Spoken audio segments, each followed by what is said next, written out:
let's talk about something that silently eats away at companies everywhere. It's not the market, it's not the competition, it's the high cost of just sticking to old habits.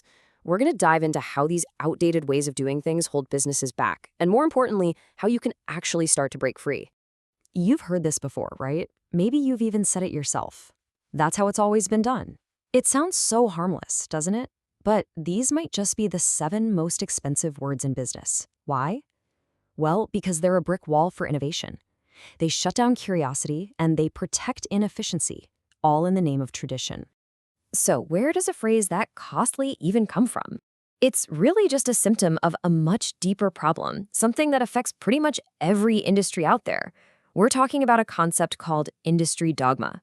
Think of it like the invisible, unwritten rules that dictate how everything is supposed to work. Now, the key thing to get about industry dogma is that these weren't always bad ideas. Nope, these were probably great ideas 10 years ago. They made perfect sense back then. But technology, the market, what customers want, it's all changed. The rules, though, they haven't. They've just become inertia. We keep doing things a certain way just because, well, we've kind of forgotten to ask why. Okay, let's make this real. In business operations, one of the biggest, most deeply ingrained dogmas is this idea right here. You need to hire people for everything. Got a task? Hire someone. A new process? Hire a specialist. Need to grow? Hire more people. For decades, throwing more people at a problem has been the default answer for pretty much every operational challenge. But is that still the right answer? To really see just how out of date this thinking might be, let's use a quick analogy that really puts it all into perspective. I mean, let's just stop and think about this for a second.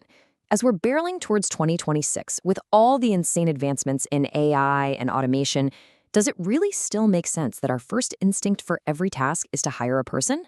Is that truly the smartest, most efficient, or most cost-effective way to build a company today?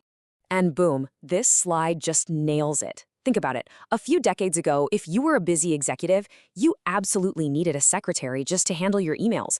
Today, that idea is laughable, right? It's absurd. We all send our own emails because the technology makes it simple.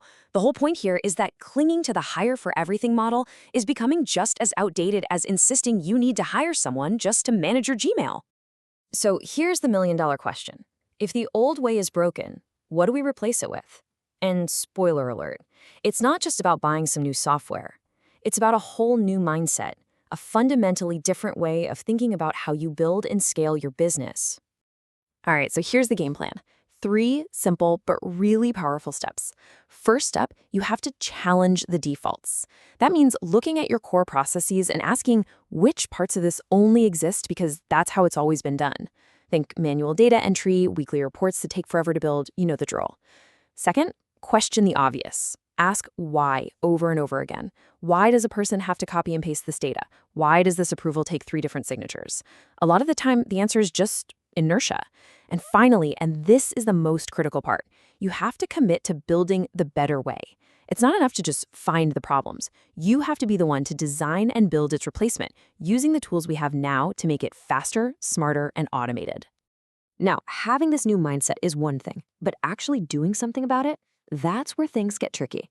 That's when you hear stuff like, oh, our process is way too complicated for automation, or we don't have the right people for that.